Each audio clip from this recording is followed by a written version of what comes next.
Juga sama gitu. Kita tidak mengatur-ngatur supirnya untuk Pak supir nanti lewat sini, belok kanan terus lurus, enggak gitu. Kita pesan Pak supirnya tahu, cuma bilang aja kita bahwa ini tujuan saya mau ke sini.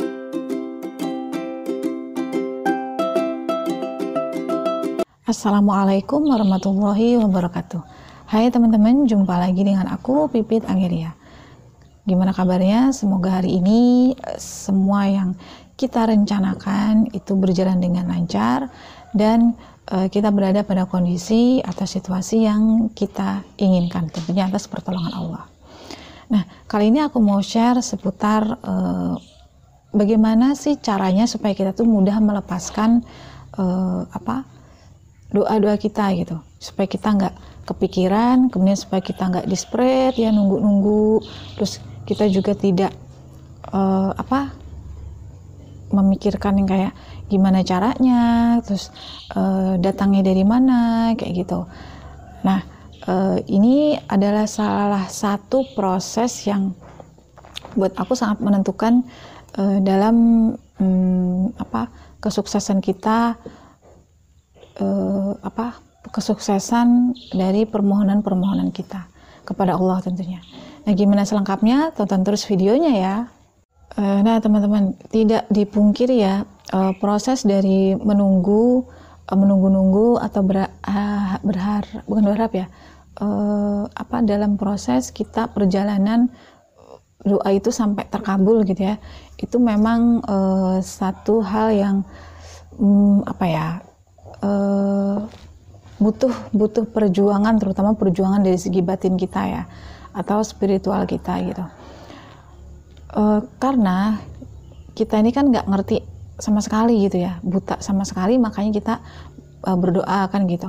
Nah, sekarang dari posisi yang kita nggak ngerti sama sekali, sangat wajar rasanya kalau kita itu kayak, aduh, aku tuh nggak ngerti loh, misalnya ini nih kayak gimana dapetnya gitu ya, terus siapa yang datengin, perantaranya siapa, terus dari mana datangnya, kayak gitu. Itu aku rasa ya wajar sebagai manusia. Nah, cuman bagaimana kita bisa mengelola perasaan-perasaan yang kayak gitu, itu tidak menjadi-jadi ya, tidak lebay, tidak over gitu ya, sehingga justru menggagalkan apa yang kita inginkan gitu. Analogiin aja kayak gini ya, kita mau ke satu tempat, misalnya kita mau ke kota A gitu, naik pesawat misalnya ya, atau naik angkot gitu. Nah, kita tahu udah yang kita tuju di tujuan kota A itu tadi, cuman kita nggak tahu rute-rutenya, kemudian kita nggak tahu di jalan itu jalannya bagus apa enggak, terus cuacanya seperti apa gitu kan. Nah, hal-hal yang kayak gitu di luar kendali kita, itu hal-hal yang di luar kendali kita. Kita taunya bahwa kota A itu kayak gini gitu, atau kota A, kita udah tahu lah secara detail kota A itu kayak gimana, apa tempat yang kita datangi. Meskipun seandainya kita nggak tahu karena baru pertama kali ke sana, setidaknya kita di keyakinan kita tuh pasti ke kota A tujuan aku gitu ya, pasti sampai ke kota A gitu kan. Dalam proses kita mau ke kota A, kita pesen misalnya tiketnya atau pesen alat transportasinya gitu kan. Nah, kemudian kita packing, kemudian kita berangkat. Nah, berdasarkan kita dapat angkotnya atau naik pesawatnya, katakan kita kan tidak mengatur-ngatur pilotnya ya gitu. Pak pilot nanti rutenya ke sana ya gitu. Emang kita tahu enggak gitu kan? Ya kita nggak ngatur, kita just sit back and relax gitu.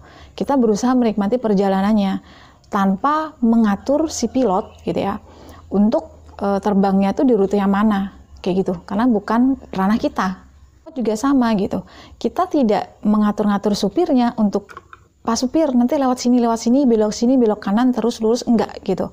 Kita pesan Pak supirnya tahu, cuma bilang aja kita bahwa ini tujuan saya mau ke sini, udah gitu.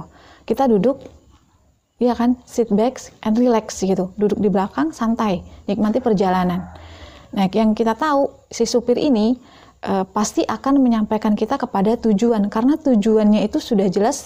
Aku request ya, kita request kepada tukang kemudinya tadi. Dengan doa kita seharusnya gitu ya, kita sudah jelas terperinci bilang sama Tuhan gitu ya, sama Allah gitu, apa yang kita inginkan ya, kita sudah visualisasikan di dalam pikiran kita jelas gamblang. Nah ya udah gitu, prosesnya kayak gimana ya itu urusan Tuhan, urusan Allah, kita nggak bisa ngatur-ngatur. Nah ngatur-ngaturnya kita tuh kayak gimana sih dalam doa itu gitu, kita nanyain terus, ini kapan sih, terus kita bingung, aduh caranya kayak gimana sih. Nah itu sama aja kita lagi ngatur-ngatur supir atau pilot tadi untuk lewat di jalur ini, lewat di jalan ini kayak gitu. Nah yang kalau misalnya kita kayak gitu tuh naik angkot atau naik pesawat gitu, ya yang terjadi apa? Ya malah bisa si supirnya ini tadi tidak fokus ya kan dalam mengendalikan kendaraannya. Kita doa kita kalau misalnya kita nanya terus kayak itu kayak nuntut Tuhan gitu loh, nuntut ya Allah ini kapan sih? Kan harusnya sudah ada, kok belum sih kayak gitu. Nah pada akhirnya apa? Tuhan akan lepas tangan kayak gitu loh.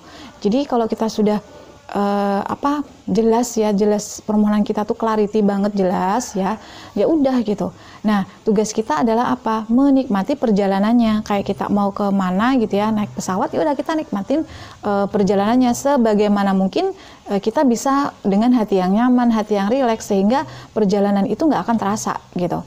Entah itu misalnya naik mobil gitu ya, itu dari jalannya misalnya nggak enak gitu kan, atau cuacanya nggak bagus misalnya gitu ya, sebagaimana kita bisa tetap untuk menenangkan hati kita, menikmati suguhan-suguhan yang ada selama di perjalanan. Dan itu tugas kita itu top gitu. Tugas kita bukan ngatur-ngatur Tuhan, bukan ngatur-ngatur supir, atau bukan ngatur-ngatur pilot untuk gimana caranya, terus lewat jalur mana, seperti apa, kapan, itu bukan ranah kita. Ranah kita hanyalah menikmati prosesnya.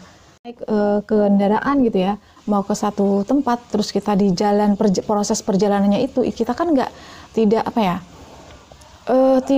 pertama tidak ngatur-ngatur, dan kita sudah sangat yakin bahwa tujuan kita tuh memang ke kota A. Tujuan kita tuh memang ke tempat tersebut lah gitu, yang kita inginkan itu gitu. Sama dengan kita doa. Jadi pada saat menjalani setiap hari, itu kita udah yakin gitu bahwa ya tujuan aku menjalani hari-hari ini ke situ tujuannya gitu, ke impian-impian aku itu gitu. Nah sekarang dalam menikmati hari-hari itu tentunya kita juga diiringi dengan ikhtiar-ikhtiar. Misalnya kalau ikhtiar-ikhtiar yang berkaitan dengan impian-impian kita tadi kayak gitu. Kalau di jalan berarti ikhtiar-ikhtiar kita supaya sampai, kita nggak usah ganggu supirnya ya kan. Kita sambil baca buku, mungkin sambil rileks, sambil dengar muka-muka YouTube yang menenangkan hati, yang supaya kita tuh nggak kepikiran rentang waktunya. Nah kayak gitu. Sama juga dalam doa kita gitu, perlu mikirkan how ya kan, bagaimana caranya, terus when, kapan gitu. Yang kita perlu lakukan ya udah enjoy prosesnya, nikmati prosesnya, jalani hari-hari seperti biasa. Tentunya hari-hari itu dalam proses yang kita menuju impian kita itu ya tetap koridornya adalah di impian kita itu. Jadi gimana supaya kita hati tetap tenang, rileks, kemudian ikhtiar-ikhtiar yang kita mau jadi apa, kita mau apa, itu ikhtiar tetap ke sana. Kita tetap melakukan ikhtiar menuju yang kita inginkan, tapi dengan hati yang rileks, tenang, nggak ngatur, no expectation. Karena apa? Kenapa tidak berekspektasi dengan hasilnya? Karena ya udah pasti hasilnya itu gitu loh. Kalau kita semakin berekspektasi dengan hasil, kebanyakan kita tuh ngarep jadinya, desperate ya, ngarep-ngarep gitu. Tapi kalau kita sudah no expectation ya, dengan ikhtiar-ikhtiar kita selama proses perjalanan tadi ya udah gitu. Artinya ya akan sampai ke situ gitu. Dan itulah juga keyakinan yang harus kita tanamkan pada saat kita udah berdoa gitu ya sama Allah. Tentunya kita udah ikhlas dan menjalani hari-hari seperti biasa. Hukum the law of attraction atau hukum tarik menarik, kita tuh dianjurkan banget untuk hidup di present ya, atau alive at the moment gitu, menikmati hari ini. Jadi hari ini bisa hidup aja itu kita sudah sangat bersyukur. Hari ini bisa makan enak, hari ini kita bisa minum nggak keganggu gitu kan. Itu sudah bisa minum enak, makan enak, bisa jalan kemana aja. Nah itu dipenuhi hati kita itu dengan kebersyukuran tanpa mikirin lagi doanya, karena emang kita jalannya emang arahnya ke sana gitu loh. Nggak kemana-mana, arahnya ke doa kita tadi gitu. Jadi setiap hari yang kita jalani, kita menikmati hari itu ya arahnya ke situ, segala pikiran kita, perasaan kita, ikhtiar kita, tindakan kita ya arahnya ke sana kayak gitu. Dalam kita berdoa, kita nggak boleh ngatur-ngatur Allah ya kapan terkabulnya, terus kita juga nggak boleh ngatur-ngatur gimana caranya atau nanya-nanya, yakin aja udah kayak gitu pokoknya. Dan yang terpenting jangan pernah ada sangka-sangka yang aneh-aneh lah kayak gitu. Makanya menikmati hari dengan kebersyukuran. Intinya kita masih hidup hari ini tuh sudah sangat disyukuri lah, nggak usah aneh-aneh, nggak usah macam-macam pikirannya kayak gitu. Nah, selanjutnya karena you attract what you are, kamu itu hanya akan menarik yang sesuai dengan diri kamu. Kalau kamu menarik ketenangan, kebersyukuran, kebahagiaan, ya hal-hal yang mengandung itu tadi juga yang akan hadir ke dalam hidup kita. Yang kita harapkan itu semakin akan jauh. Mengharap berarti kita mengatur gitu loh. Dan itu energinya ada di bawah banget, luck ya, kayak kekurangan gitu. Karena kalau kita mengharap sesuatu berarti kan kita belum punya kayak gitu. Nah, bawah sadar kita tuh menangkapnya kayak kita belum punya kayak gitu. Nah, kalau kita bersyukur, kita merasa kayak ya nggak kepikiran lagi lah, karena memang itu sudah dijamin Tuhan kayak gitu. Jadinya ya insya Allah itu akan lebih menenangkan hati kita dan lebih memudahkan Allah ya dalam mengabulkan keinginan-keinginan kita. Itu aja dulu sharing dari video aku kali ini. Terima kasih, semoga bermanfaat. Sampai jumpa lagi di video-video aku berikutnya, insya Allah. Wassalamualaikum warahmatullahi wabarakatuh. Dadah.